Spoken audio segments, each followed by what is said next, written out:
నమస్తే, welcome to our channel. నేను పద్మిని, ప్రస్తుతంతో పాటు సీనియర్ జర్నలిస్ట్ ఇమ్మంది రామారావు గారు ఉన్నారు. మాట్లాడదాం సార్. నమస్తే సార్. అల్లు వారి కుటుంబం మధ్య, కొనిదెల కుటుంబం మధ్య ఒక చిన్న వార్ ఎప్పుడు నడుస్తూ ఉంటుంది. ఈగో క్లాషెస్ అనుకోవచ్చు, ఆధిపత్యం పోరు అనుకోవచ్చు. డెఫినెట్ గా ఎవరి కాళ్ళ మీద వాళ్ళు నిలబడిన తర్వాత వీళ్ళ వల్లే మీరు నిలబడ్డారు అని అంటే ఎవరికైనా బాధ అనిపిస్తుంది. రైట్. ఇప్పుడు ఇంకొక ఇష్యూ తెర మీదకి వచ్చింది. అదే అల్లు అర్జున్ అలాగే అల్లు ఫ్యామిలీ వాళ్ళకి అలాగే కొనిదెల ఫ్యామిలీకి మధ్య ఉన్నటువంటి ఫ్యామిలీ గ్రూప్, అది వాట్సాప్ అనుకోవచ్చు, ఏ గ్రూప్ అయినా, ఈ ఫ్యామిలీ గ్రూప్స్ లో నుంచి అల్లు అర్జున్ బయటకు వచ్చేసారని చెప్పి ఒక మాట వినిపిస్తుంది.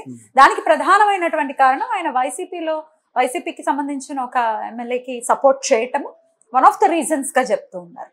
ఇందులో నిజాలు ఏంటి? ఈ వార్ ఎప్పుడు నడుస్తుంది వీళ్ళ మధ్య? కరెక్ట్, మీరు చెప్పింది కరెక్ట్. ఎవరికి తెలియని విషయాలు చెప్తాను నేను. చిరంజీవి గారు చాలా కష్టపడే వ్యక్తి. మేము గమనిస్తుండేవారు. అప్పుడు మా దృష్టిలో ఎన్టీఆర్, ఏఎన్ఆర్, సోన్ బాబు, కృష్ణ, హర్నాథ్ వీళ్ళు హీరోలు. అంతేగాని ఈయన కొత్తగా వచ్చాడు అన్నమాట. పాండి బజార్లో తిరుగుతున్నాడు కానీ ఎక్కడ అల్లరి చిల్లరగా తిరిగేవాడు కాదు. మంచి స్టైలిష్గా ఉండేవాడు. ఎవరితో మాట్లాడేవాడు కాదు. మనకు ఎప్పటికైనా మంచి లక్ష్యం వస్తుంది అనుకున్నాం.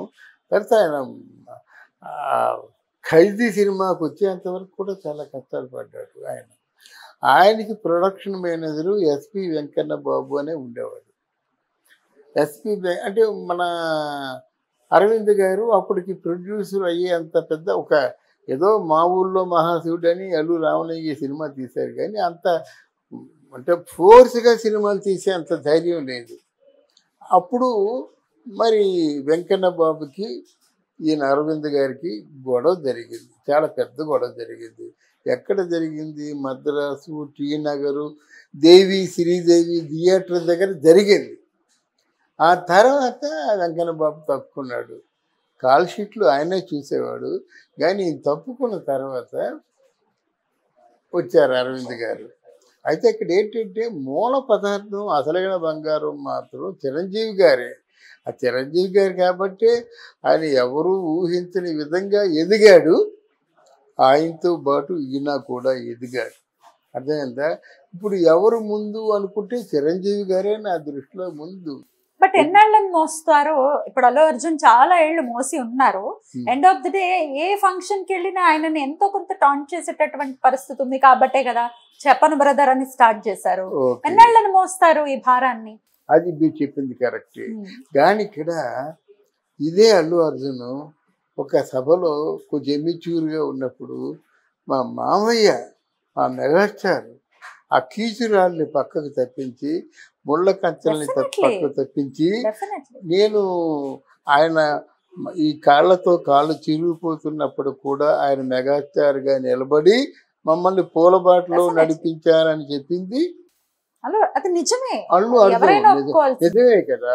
తర్వాత ఈయన పోటీ చేయకపోతే అక్కడ పవన్ కళ్యాణ్కి లైఫ్ అండ్ డెత్కి వచ్చినాం. ఒకవేళ పవన్ కళ్యాణ్ ఏ పరిస్థితుల్లోనా ఓడిపోతే ఇప్పుడు 14 సంవత్సరాలు ఎక్కడి నుంచి తీసుకొచ్చి పెట్టాడో అప్పులే చేసి 65 కోట్లు అప్పు అన్నాడు.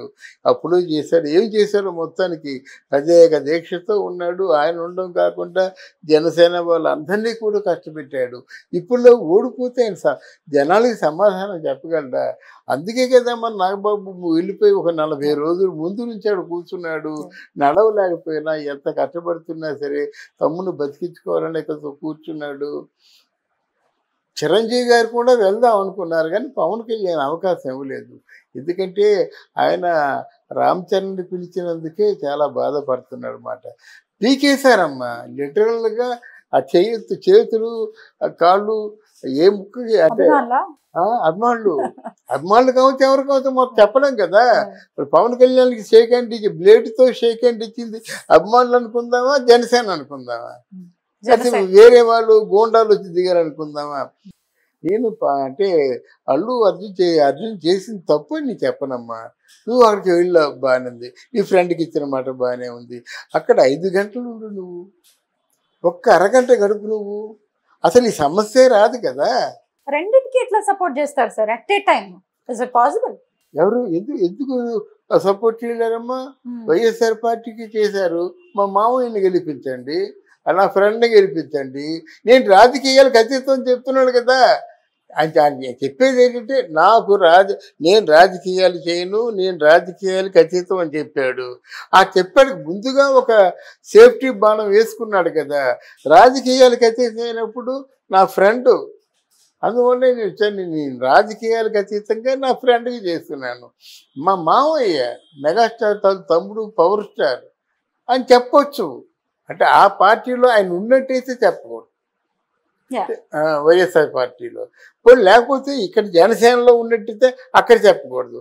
జనసేనలో లేడు, అక్కడ లేడు, జెంట్లమెన్గా వచ్చాడు, నీ మాటలు చెప్పావు. దాని తర్వాత ఆయనకి ఏదో కడుపు మండి ఉంటుంది మన నాగబాబుకి.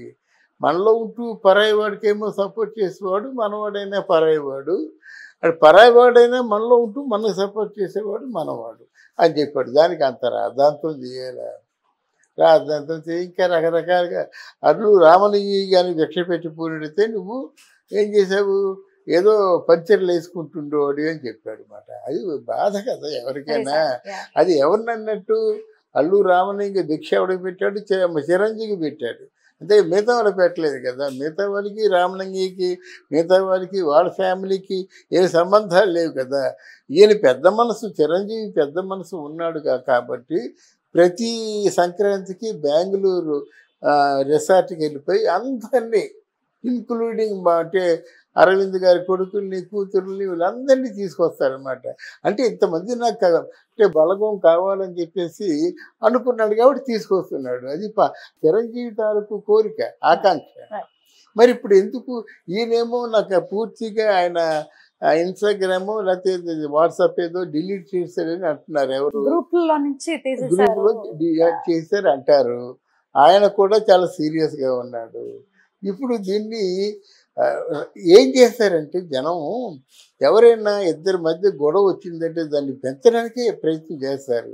అప్పుడు ఏం చేయవలసిందంటే చిరంజీవి గారు నాగబాబుని వారించారట. అది కాదు, నాగబాబు అల్లు అర్జున్ని తీసుకొచ్చి మన కుటుంబం పరుగు పోతుందిరా, మనంతా ఎంతవరకు పెద్ద ప్రెస్టీజియస్ ఫ్యామిలీగా ఉన్నాము, హిందీలో పృథ్వీరాజ్ ఫ్యామిలీ అలాంటిదో, తెలుగులో మెగాస్టార్ ఫ్యామిలీ అట్లాంటిది అనుకుంటున్నారు. నీ తాలూకు మంచి మనసు మీరు కలవండి, దాంతో ఏముంది అంటే వినరు కదా వాళ్ళు. తప్పకుండా వినడం మానేయరు కదా, తప్పకుండా వింటారు అన్నమాట. అది జరగలేదు. ఇంకా రకరకాల ఇష్యూస్ వస్తూనే ఉన్నాయి ఎప్పటికైనా. అయితే వాళ్ళ మధ్య కోల్డ్ వార్ ఉంది. ఆ కోల్డ్ వార్ ఎందుకుందో వాళ్ళకి తెలుసు. ఒకసారి ఆయన బయటపడ్డాడు. ఎవరు, మన అర్జున్.